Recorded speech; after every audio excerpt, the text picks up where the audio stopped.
Hi, and welcome to the Akashic Records Academy. I am your Akashic Records consultant and trainer, Karishma Manchanda. I welcome you to this exclusive podcast on everything Akashic. I often ask this question during my workshops: is life grand or not? While most resonate their lives with their emotions, their stories, and their challenges, life is always grand. Think about it. Life is a gift of the divine.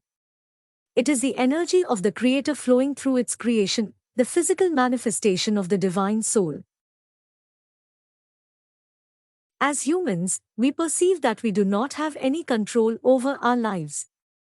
Many gurus and therapists believe that our emotions dictate our actions and that our actions create more emotions. However, in my opinion, it all starts with a single thought. It is the thought that arises as a response to a situation. The thought that has been thought over multiple times, in turn, becomes our beliefs. Based on our beliefs, we develop an emotional response to a situation, which in turn may yield our reaction to an action. And just like we need guidance for yoga, meditation, or any other popular healing technique, we need someone to guide us through the journey of life, expanding our awareness beyond the physical, into our true state of experiencing transcendence. At the Akashic Records Academy, we deep dive into our transcendental existence and draw many concepts and unique experiences that are capable of catapulting spiritual development. By adopting unique techniques taught in state-of-the-art workshops across the world and combining them with a wider perception of consciousness, massive shifts in our energetic states can be experienced. Many people who join our workshops report therapeutic effects on their mental, emotional, and even physical states. This may so be because when we can elevate our soul's evolution, many miraculous effects are witnessed in other bodies of holistic existence. Whether be it karma stemming out of our past lives or a self-limiting belief system adopted during this lifetime from our parents, caretakers, ancestors, society, or even superstitious practices, Akashic Records Academy, a school to engineer consciousness for all. Manifesting a 360-degree transformation is possible and is the way of life for students at Akashic Records Academy. It is important to believe in your work, and I genuinely believe that we are the spark of the Creator ourselves and have an infinite potential lying dormant, waiting to be explored. By going inwards, we find miraculous ways of healing ourselves, others, and thus the planet at large. The true authentic expression of each one of us is not the physical body or the ego we recognize ourselves with, but the eternal spiritual beings that we are, capable of miraculous healing and unlimited power to manifest all that we desire. By shifting the perception from fear-based to vibrating at a love or above frequency, we can explore the truth of our existence. This, in turn, brings massive shifts in our lives. There will be millions of calculations, debits, credits, adjustments, compromises, sacrifices, and blessings that would have made you who you are today. If you can only see the number that you are bound to compare yourself with other numbers around you and feel less or more. If you are happy with yourself, you will fear to lose that position. Losing feel you are less, you will try to add more to yourself. Thus, life always seems to be a struggle to feel good about oneself according to standards set by external factors that leave no time for a person to appreciate who they are. We always deny our shadow self, for we think once we reveal our auth that we will lose out on the approval of others who perceive us to be good once we reveal our authentic self. We fear rejection, we fear abandonment, realizing little that each serves as an element for us to evolve through and realize our true innate connection with the divine, being the spark of the Creator ourselves. We fail to recognize that we are perfect just as we are, and all that needs to be done is to make the choice of being our true, authentic self and allow the Creator to emanate through us. Our conscious mind helps us deal with life every single day. While the fight or flight instinct is innate to our existence, most of the trauma is registered in the subconscious mind in a situation where we freeze ourselves. Our past life memories remain registered in our unconscious mind, the arena most of us are not even aware of.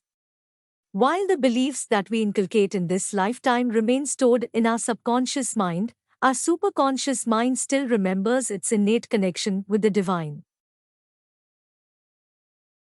We remember instances from our past life or have some unresolved problems that create chaos in the current version of our existence.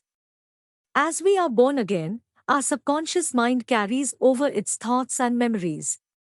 The subconscious is huge and ever revealing since it reflects the infinite journey of the soul.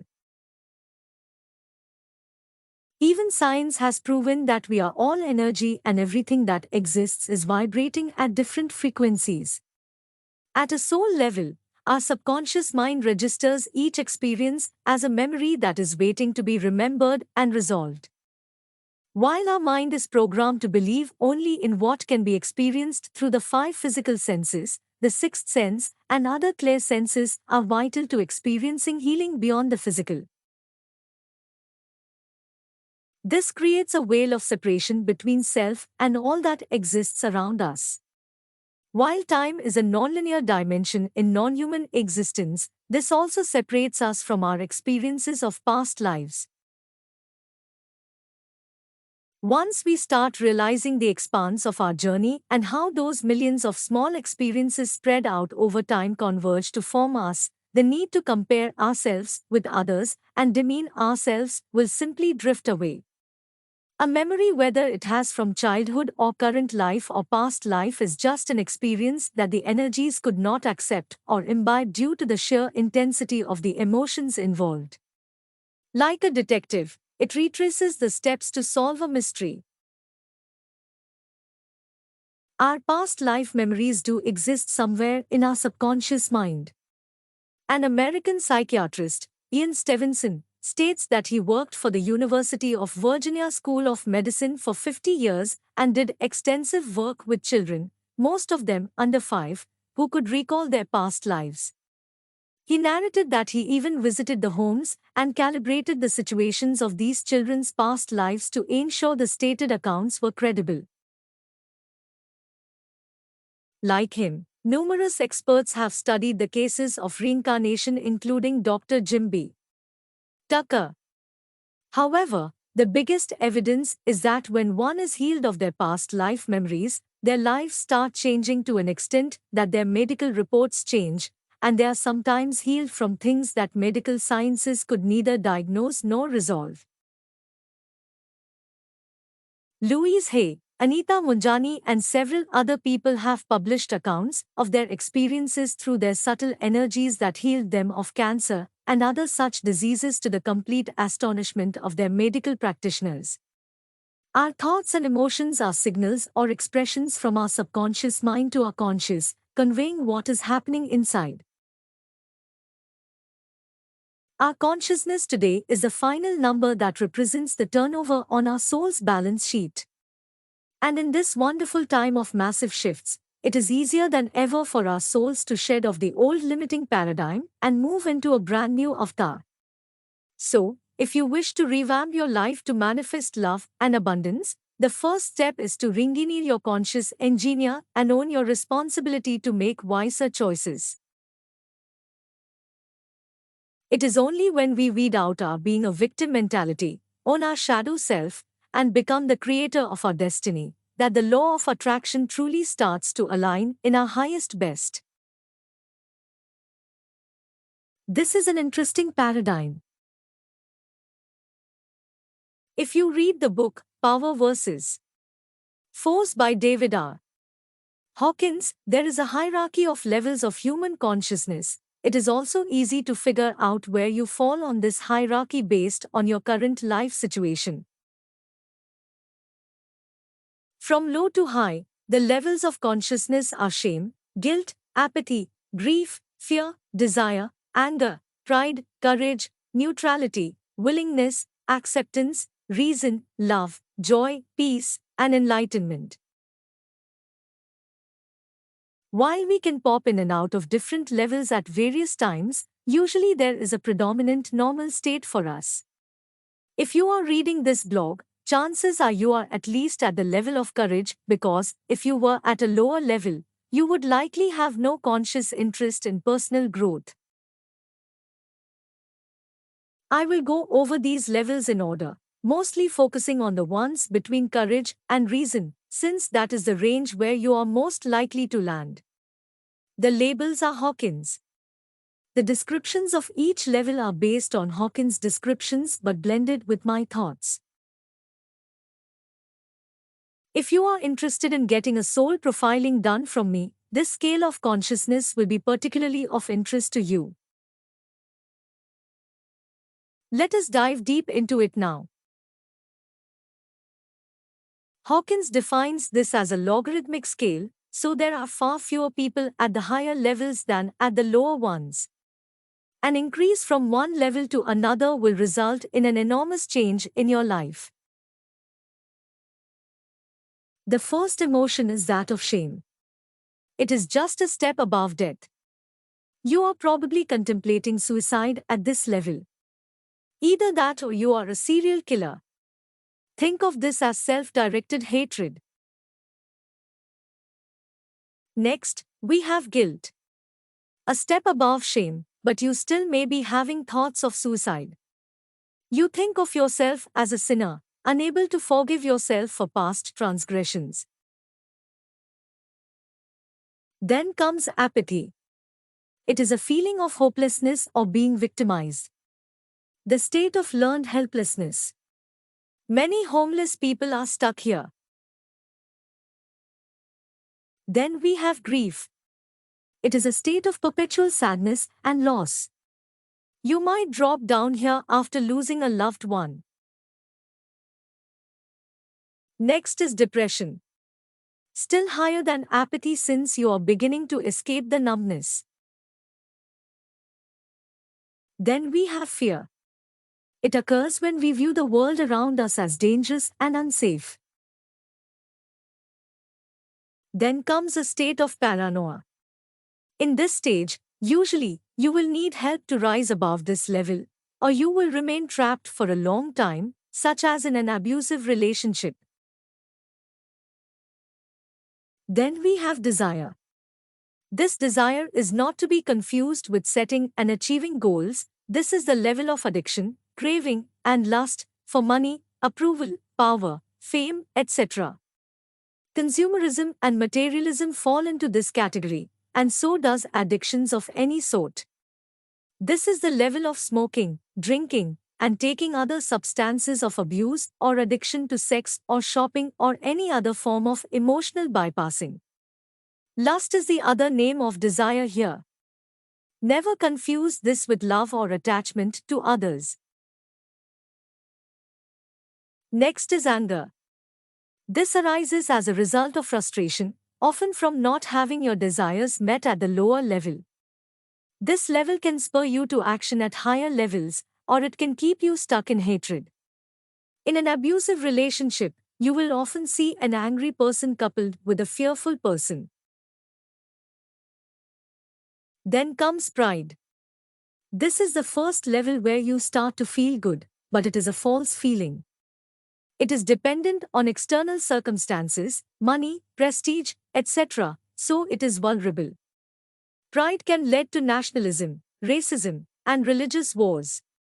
Think Nazis. A state of irrational denial and defensiveness. Religious fundamentalism is also stuck at this level.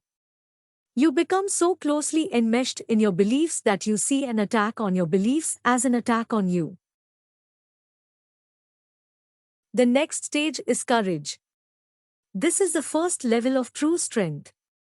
I have made a previous post about this level. Courage is the gateway. This is where you start to see life as challenging and exciting instead of overwhelming.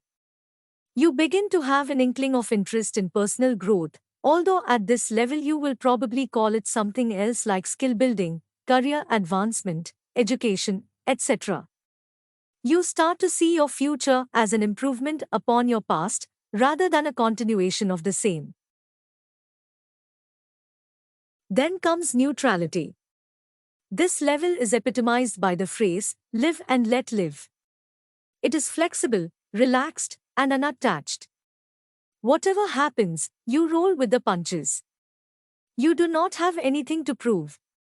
You feel safe and get along well with other people.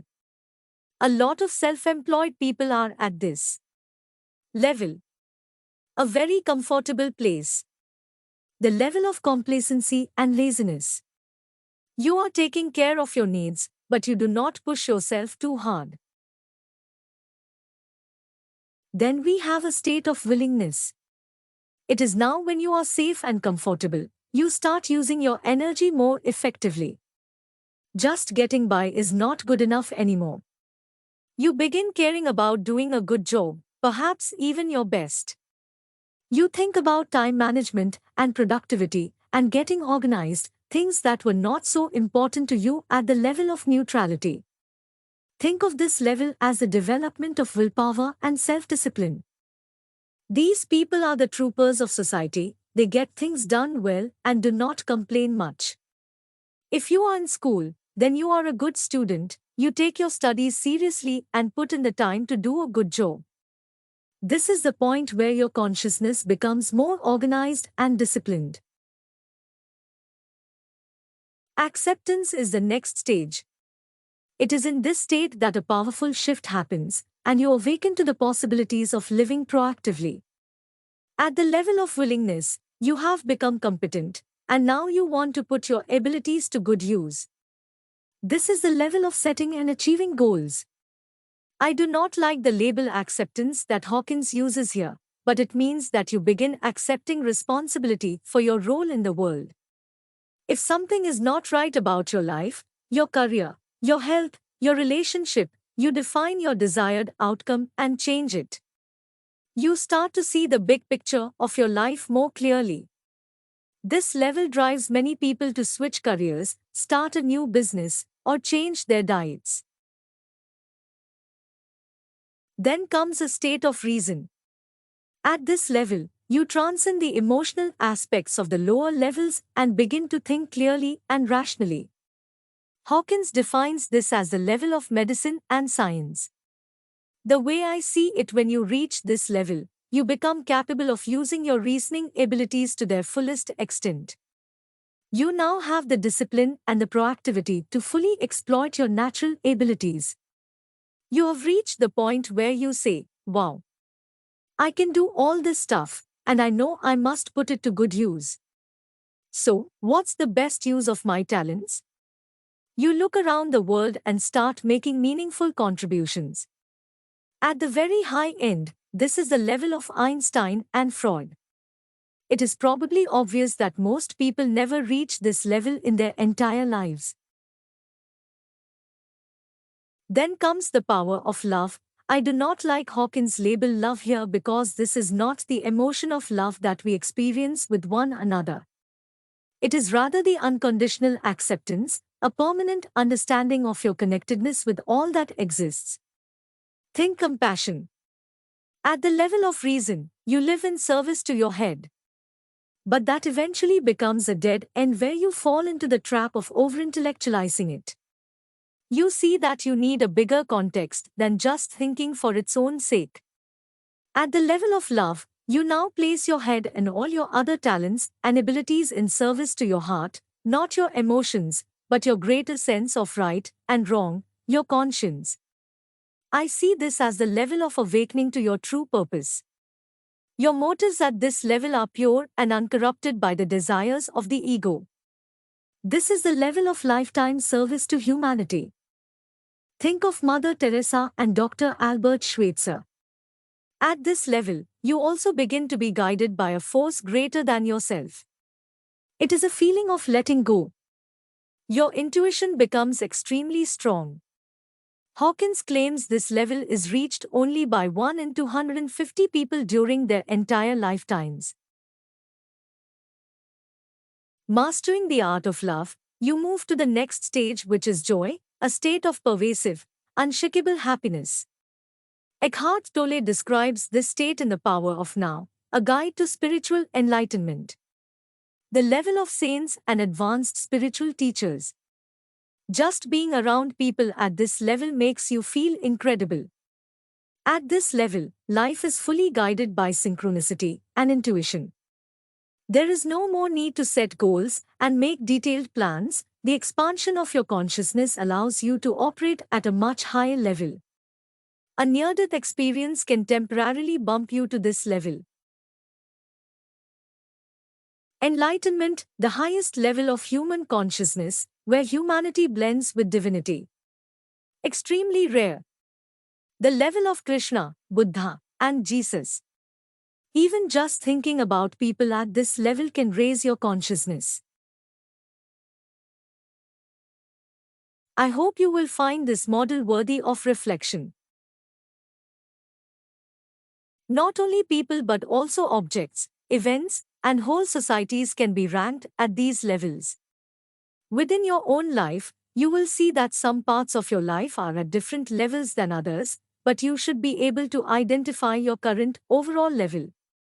You might be at the level of neutrality overall but still be addicted to smoking, level of desire. The lower levels you find within yourself will serve as a drag that holds the rest of you back. But you will also find higher levels in your life. You may be at the level of acceptance and read a book at the level of reason and feel inspired. Think about the strongest influences in your life right now. Which ones raise your consciousness? Which ones lower it? One thing I like about these levels of consciousness is that I can trace back over my own life and see how I have been moving through them.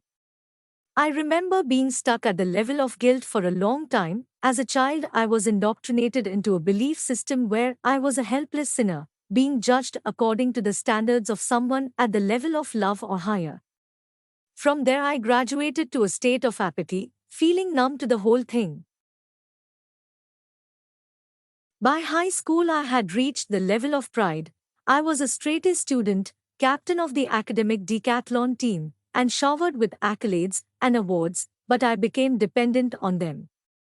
I hit the level of courage in my late teens, but the courage was very unfocused, and I overdid it and got myself into all sorts of trouble.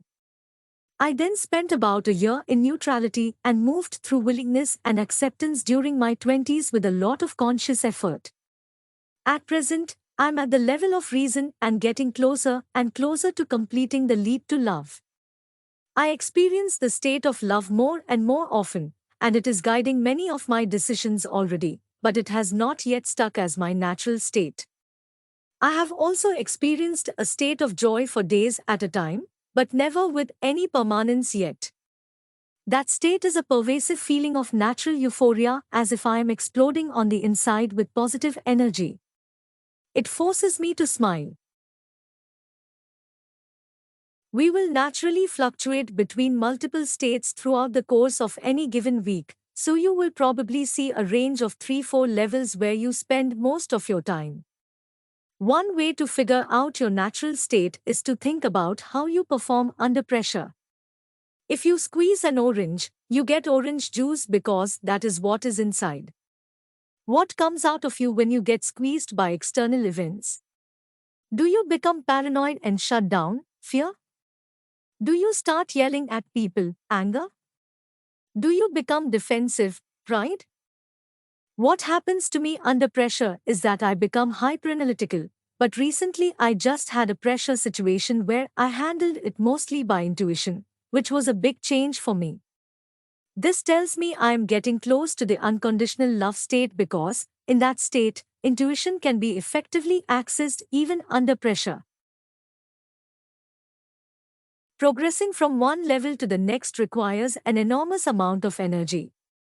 I wrote about this previously when discussing quantum leaps. Without conscious effort or the help of others, you will likely just stay at your current level until some outside force comes into your life. Notice the natural progression of levels and consider what happens when you try to shortcut the process. If you try to reach the level of reason before mastering self-discipline, willingness, and goal-setting, acceptance, you will be too disorganized and unfocused to use your mind to its full extent. If you try to push yourself to the level of love before you have mastered reason, you will suffer from gullibility and may end up in a cult.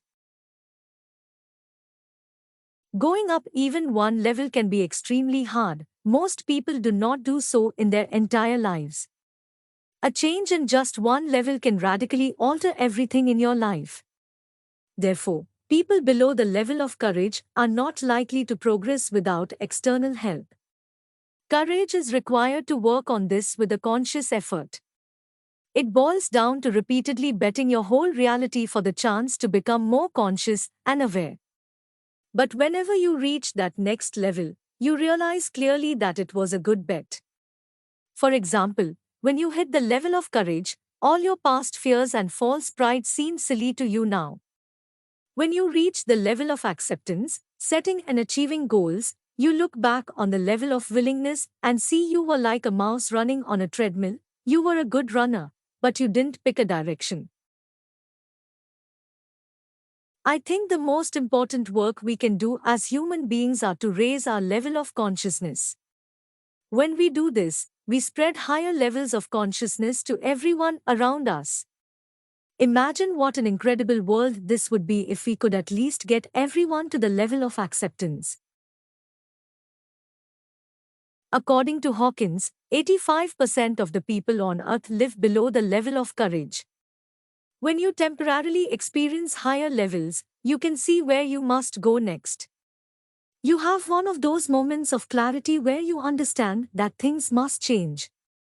But when you sink into the lower levels, that memory becomes clouded. We must keep consciously taking ourselves back to the sources that can help us complete the next leap. Each step requires different solutions. I recall when making the shift from neutrality to willingness, I listened to time management tapes almost every day. I immersed myself in sources created by people at the level of willingness until I eventually shifted. But a book on time management will be of little use to someone who is at a level of pride. They will reject the very notion with a lot of defensiveness. And time management is meaningless to someone at the level of peace. But you cannot hit the higher levels if you have not mastered the basics first. Jesus was a carpenter. Gandhi was a lawyer. Buddha was a prince. We all must start somewhere. Look at this hierarchy with an open mind and see if it leads you to new insights that may help you take the next leap in your own life. No levels are any more right or wrong than others. Try not to get your ego wrapped up in the idea of being at any level unless you are currently at the level of pride, of course. I hope this helps you understand the scale of consciousness and its relationship with our emotional state, which ultimately is a result of the soul's energy. Remember, any karmic imprint is first manifested in the spiritual body, then into our mental body. If it still remains unchecked, it starts to manifest in our emotional body and then finally in our physical body as diseases, disorders, and life experiences. We use this scale of consciousness extensively while working on soul profiling. If you wish to have your soul's energy assessed, I strongly recommend checking out my video on soul profiling and karmic clearing. I will drop the link in the description box below. If you wish to book a session with me, check out the links given. See you next time.